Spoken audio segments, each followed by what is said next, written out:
Hoy es el Día Mundial contra la Pena de Muerte. Esta celebración precisamente unifica el movimiento abolicionista mundial y moviliza a la sociedad civil, a la opinión pública, dirigentes políticos, abogados, entre otros muchos. Con el fin de apoyar el llamado a la abolición universal de lo que es esta pena capital. Sin embargo, cuando vemos algunos hechos atroces, cuando nos enfrentamos a este mundo de situaciones que a veces no comprendemos, cuando de repente usted puede encontrar en ese devenir de la vida cómo se van dando situaciones que le dan coraje, le da rabia seguramente enterarse de tantas y tantas cosas que van surgiendo, y decimos: ¿por qué a este asesino? ¿Por qué a este maleante, malhechor, aquella persona que fue en contra de la ley y de situaciones tan sagradas como es la propia vida? ¿Por qué a esa persona no se le castiga de esa misma forma?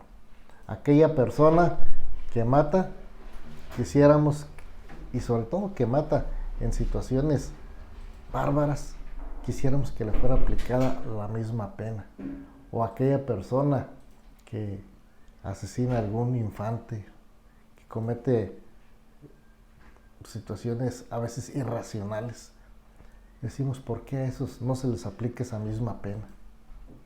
¿Por qué no se castiga con esa situación de la ley del talión? Ojo por ojo, diente por diente.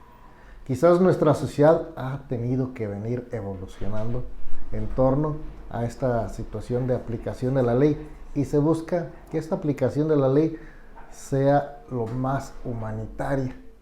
Pero esas formas en las que se delinque, que se burla la ley, son humanitarias.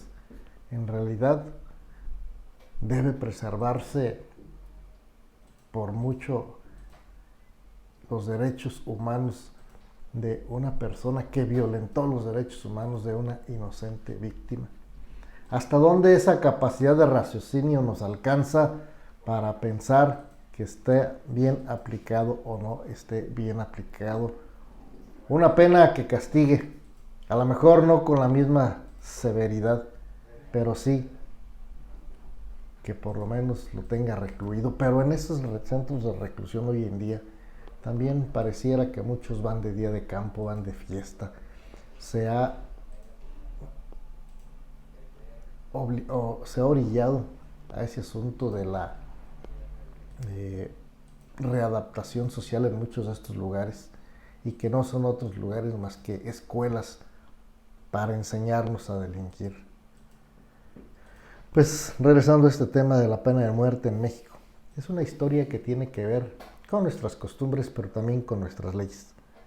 Lejos de lo que se piensa, frecuentemente en México la pena de muerte fue erradicada apenas en el año 2005. Y precisamente en este recorrido constitucional vamos a encontrar que en aquella primavera de 1764, Cesare Bonesa, mejor conocido con el título nobiliario Marqués de Beccaria, publicó un tratado de los delitos y de las penas. No es útil, dice en el párrafo 38, la pena de muerte, por ejemplo, que da a los hombres de atrocidad, si las pasiones o la necedad de la guerra han ensañado derramar la sangre humana. Las leyes moderadoras de la conducta de los mismos hombres no deberían aumentar este fiero documento, tanto más funesto cuando la muerte legal se da con el estudio y pausada formalidad.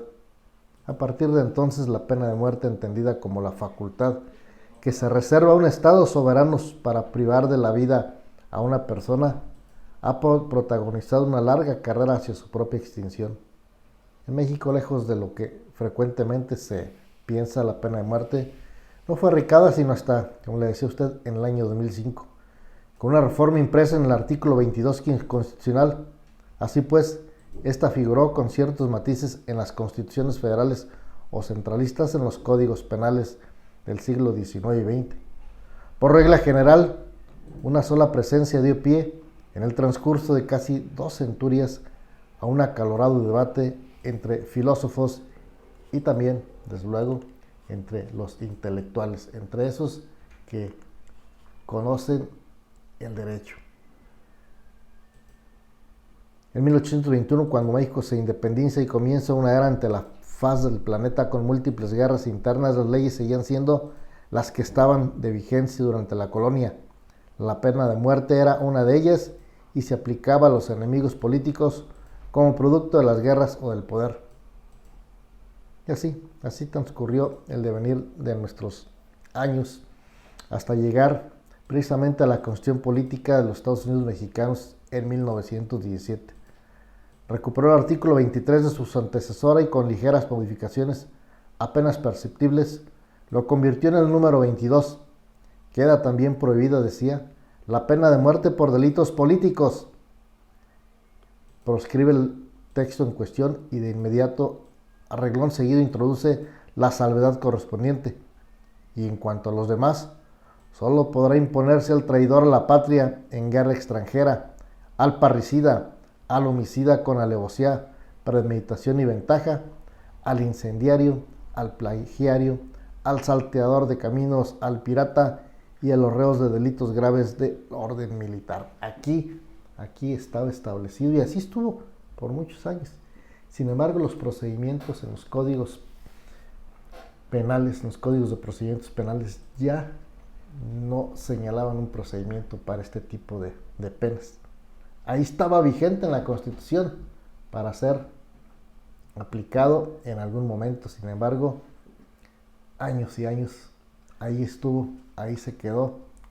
Y es hasta finalmente en el 2005 cuando se transforma en nuestra Constitución para de plano quedar abolida, quedar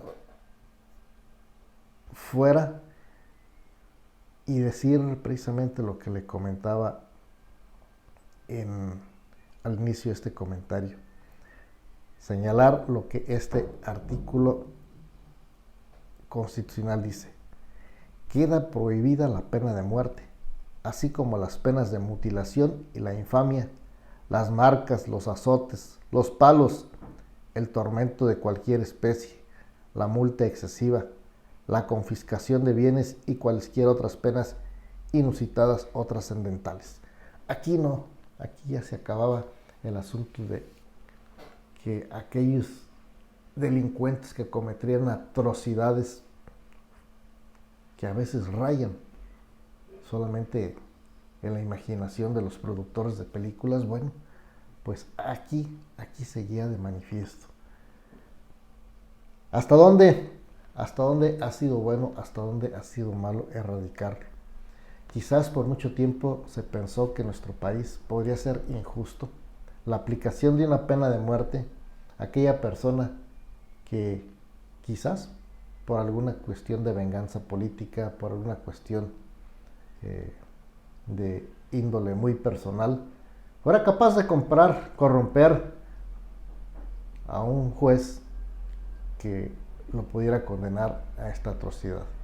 Quizás por eso nuestro código, nuestras leyes no estaban preparadas para aplicarlo, porque hoy en día sigue habiendo, a pesar de los grandes avances, todavía ese cierto situación de no estar de acuerdo con las resoluciones que emiten los juzgadores, porque muchas de ellas obedecen sí a intereses personales que pudiera tener el juzgador, de su propia capacidad por alguna situación de índole personal del mismo, o en el peor de los casos, influido por el poderoso caballero don dinero.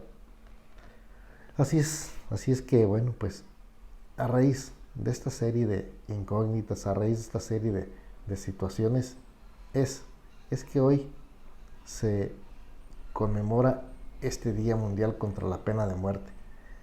Tratar de erradicar esta práctica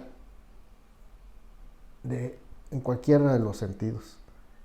Es decir, la pena de muerte es aquella aplicación que se otorga por medio de nuestra ley para cortar la vida a alguien. Haciéndole un poco también más de remembranza, el 22 de junio del 2001, los participantes del primer Congreso Mundial contra la Pena de Muerte, iniciado y organizado por la Asociación Francesa Juntos contra la Pena de Muerte, aprobaron la Declaración de Estrasburgo en el Salón del Consejo de Europa. En el párrafo 9, los firmantes se comprometen a establecer una coordinación mundial de asociaciones y militantes abolicionistas, cuyo primer objetivo es el de establecer un día internacional para abolir la pena de muerte. Después de varias reuniones preparatorias en París y Bruselas, la mayoría de los protagonistas de esta iniciativa se encontraron en Roma un 13 de mayo del año 2002 para establecer oficialmente la Coalición Mundial contra la Pena de Muerte. Así es como se llega, luego de una gran cantidad de reuniones, a celebrar precisamente en este día el tratar de abolir el posible crimen que estuviera estableciendo el propio Estado en contra, cualquier Estado, en contra del elemento más vital, más privilegiado, como es la vida misma. Quizás los gobiernos pueden estar preparados, los gobiernos no pueden estar preparados, pero hoy en día es una realidad que la tutela en los derechos humanos a veces raya en lo absurdo en muchos aspectos, cuando vemos que se protege a aquel delincuente que violentó, que fue en contra de la ley, que cometió atrocidades inimaginables y que desgraciadamente la ley le brinda una protección por el simple hecho de ser humano. Así las cosas, así esta reflexión hoy en día, ¿hasta dónde es conveniente su erradicación completa, como ha ocurrido en muchos lugares, o como se sigue aplicando todavía en algunos estados de la Unión Americana? Aquí la reflexión en este Día Internacional.